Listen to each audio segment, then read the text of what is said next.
Welcome to this explainer. Today, we're going to completely reframe how you look at global oil shocks.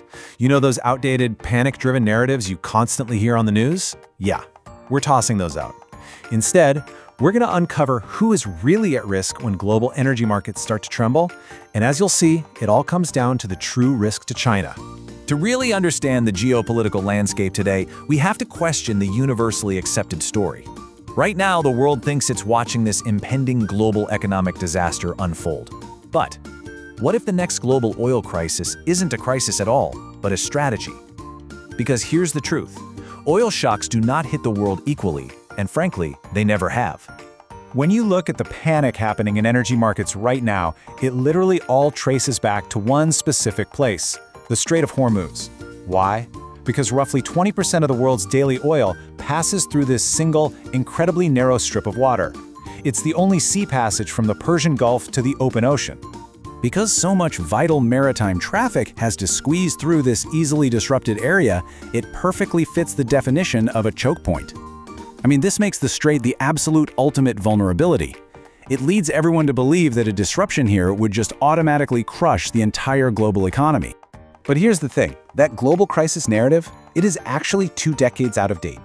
Look, 20 years ago, the US imported roughly 60% of its petroleum. So back then, an oil shock meant an immediate linear hit to the American economy. But today, thanks to new drilling techniques and the massive shale boom, the United States completely flipped the script. It's now the largest oil and LNG producer in the world. They just aren't dependent on foreign oil in the same way anymore. They are literally no longer on the same side of the trade. So if the US isn't heavily exposed, who actually is? Well, the data's wild.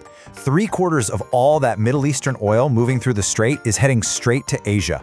We're talking countries like China, India, Japan, and South Korea.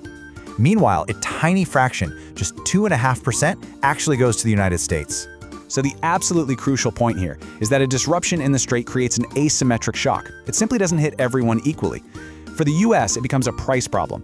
Oil is priced globally, right? So yes, higher costs and some inflation will happen, but it's fundamentally manageable. But for Asia, it is a devastating physical supply problem. If they lose access to the actual energy, factories halt, energy gets rationed, and their entire production system literally breaks down. When supply tightens like that, it creates clear winners and losers. And because the US is the largest producer, this exact same shock quietly stimulates the American economy. It sounds crazy, but higher prices generate massive revenue for US producers and exporters. And when other regions lose their supply, well, the US is perfectly positioned to step right in and sell into that gap.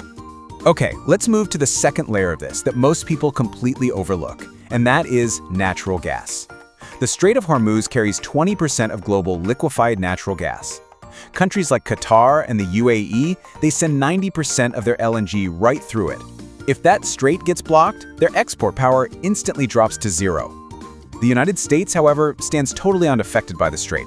As the largest LNG exporter in the world, they can just step in and completely dominate the market. And we're already seeing the markets react to this scarcity opportunity. Just look at the reality of the last month. Venture Global, which is one of the fastest growing LNG exporters, saw its stock jump nearly 40%. Cheniere Energy, the largest in the US, is up nearly 15%. While the rest of the world panics, scarcity is creating immense financial opportunity for those positioned correctly. So if the US is quietly gaining leverage from this potential disruption, it brings us to the real climax of this explainer.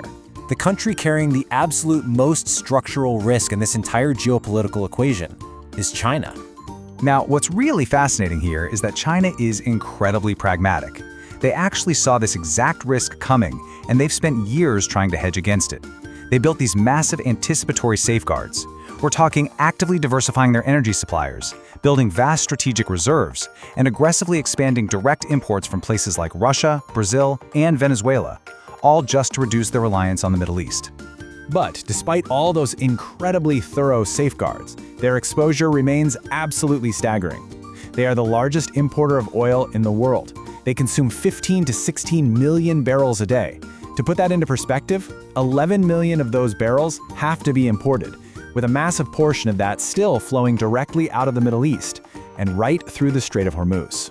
The reality is, their safeguards don't actually eliminate the risk, they only delay it. Let's just walk through the timeline of a supply disruption. In the short term, yeah, they can probably absorb the initial market shock. In the medium term, they're forced to significantly draw down those strategic reserves they built up. But in the long term, that is when the real problem begins. A lack of physical energy leads to a structural breakdown of their manufacturing, their exports, and their industrial output. The very core of China's economy depends on that constant flow. And if that breaks, the global supply chain of goods we all rely on, it breaks right along with it. So when we zoom out and look at the whole picture impartially, something about the timing of these Middle East tensions escalating looks, well, incredibly strange. It really forces us to step back and ask, what else was happening on the global stage at the exact same moment? Because right as tensions were rising in the Strait of Hormuz, the economic and political relationship between the US and China was hitting a critical point of unraveling. For years, we've been watching critical trade negotiations sour, escalating tariff battles, strict technology restrictions, and this ongoing massive supply chain decoupling between the world's two largest economies. And the underlying reality of those negotiations is pretty simple. Leverage comes from pressure. If one country can easily tolerate an economic shock, while the other country faces total structural collapse from losing its energy supply, well, that shock stops being just an energy problem. It transforms directly into massive geopolitical leverage. Which leaves us with this final, provocative reality to consider. When we look at how entirely different the risks are for the US compared to China, we really have to ask ourselves, is the Strait of Hormuz just a choke point for the flow of oil, or is it actually a choke point for global power?